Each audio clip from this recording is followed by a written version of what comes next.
I'm here with Dean Skoreyko from the Rebel Megaphone blog, and we're here today to talk to you about the upcoming election, and in particular, the media party's influence on this election campaign. I'm going to start with the first story here, Dean. We're going to talk about, unfortunately, the media piling on the tragic death of the young refugee boy, Aylan Kurdi. And just give us a little bit about your thoughts here on this story, what the media party did wrong, and what they refused to do right. I think we got to start off as the whole intention of that story wasn't to get the story right. The story was produced and manufactured to embarrass and go after Prime Minister Stephen Harper and the Conservative Party, including Immigration Minister Chris Alexander. So once we start from that point, then we can talk about what they've done since that. But they got the story wrong to begin with, and now instead of trying to fix what they've done, they're just backtracking and still trying to nail Harper to the wall. We're also seeing some of the opposition parties jump on it. Gerald Butts today tweeting that he'd like to see opponents of Chris Alexander support his opponent on this issue. What do you think about that? Well, for any party to actually campaign, or then further than that, to fundraise on the graves of dead kids is beyond disgusting. It's vile, and Trudeau should be condemning his top advisor for doing this for his candidate in that area, Mark Holland. That's right. And what I didn't get was why the rush? Why did they get this story out so quickly without even waiting for comment from the minister or the ministry itself? Exactly right. I mean, there was absolutely no reason to run that story the night before, get it into the media before they got a confirmation from the Ministry of Immigration that, in fact, that family wasn't on its way to Canada by any means. All right, so next topic, also very recent. We saw Mrs. Universe. Mrs. Universe was Mrs. Ashley Collingbull, a First Nations woman who actually doesn't live in Canada, does she? No, what we found since then, I think as a Canadian, all of us were fairly proud of her win, her initial win. And then she decided to use that as a political platform to immediately attack Stephen Harper. And going back, what we've researched since, or I've seen before, is she was a big Idle No More fan and supporter, which is absolutely bizarre for somebody that lives in $1 million mansion in the Bahamas. That's right, and during her Idle No More days, she, I guess, attended an Idle No More protest, and she tweeted a very interesting, the content of a very interesting sign. Why don't you tell us a little bit about that? Yeah, I first noticed that when she appeared on the CBC political show Power and Politics with Rosemary Barton being the host. I actually sent that offending tweet to Rosemary, and it's been days now and she hasn't responded. But the tweet itself was comparing and actually calling Stephen Harper Adolf Hitler, and she's not retracted it. She's not apologized for it, and of course the CBC hasn't asked for that apology or retraction either. I suppose we shouldn't expect anything less from the media party.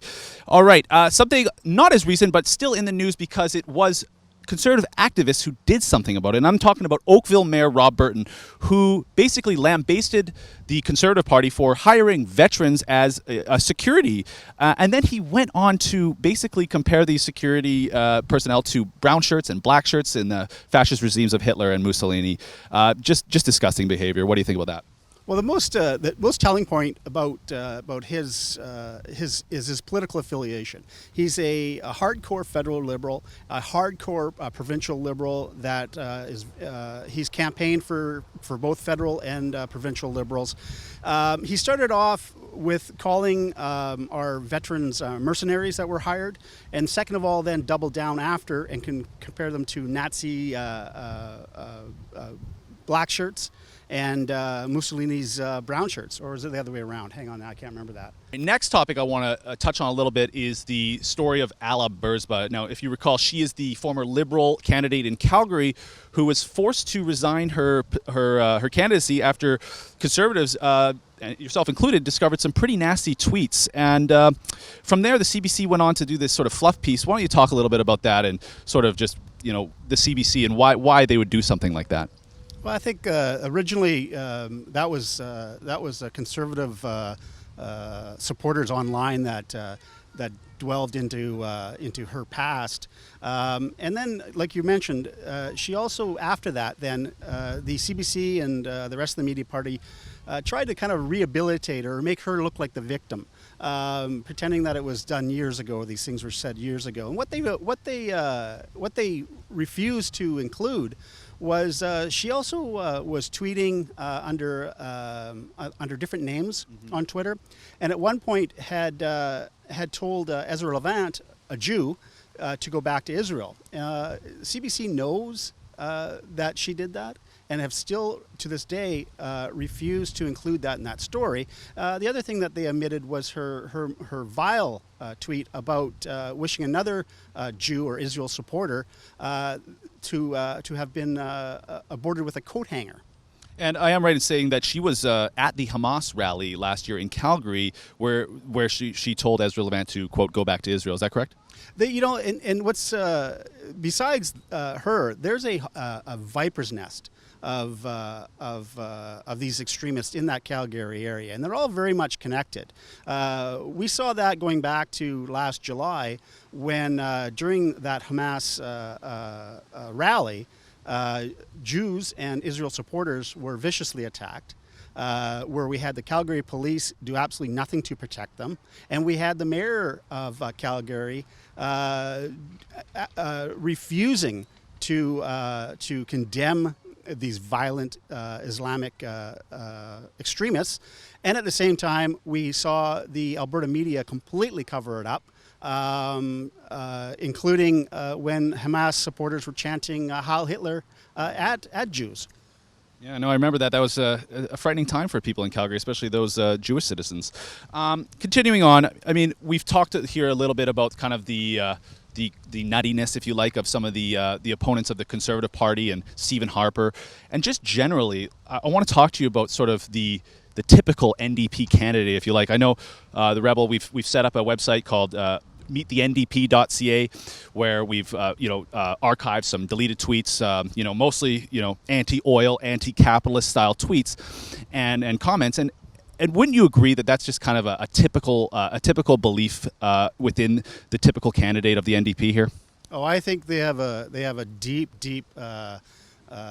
nut bar base. I mean, like, even if Mulcair says things that seem somewhat, normal or tries to be mainstream, I mean, he's got at least 100 candidates that believe in these nutty ideas, correct? And what's interesting is that, and starting going, this goes back to the provincial election where we had in Alberta. In Alberta, thank you. We had the media at that time covering up their NDP scandals. We had MLAs, or now NDP MLA, who threatened suicide during the election. The National Post's Jen Gerson knew all about it. She refused to report on it, and now what we're seeing is the exact same thing happening now during the federal election, where the media is refusing to out any of these NDP extremists, any of these fanatics, any of these anti-oil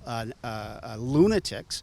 And thankfully, we have media such as The Rebel, and we also have conservative supporters that are outing these people. That's right. I mean, I think Albertans unfortunately learned a very tough lesson back in May when they didn't. They expected the media to do the vetting for them, and I think that's why this is happening this time. You're seeing conservatives on Twitter going after some of the candidates and getting them exposed for what they've said in the past. That's exactly right. People have taken that lesson. Albertans took that lesson very hard, and also now we've shown from that throughout the rest of Canada, you cannot sit back and wait for the media to expose their favorable candidates, because they will not do it. But they will attack conservative ones. Of course, as we know. All right, that's been Dean Skoreyko here live from the shores of Lake Okanagan, and I'm Christopher Wilson with TheRebel.media, and we hope to see you very soon.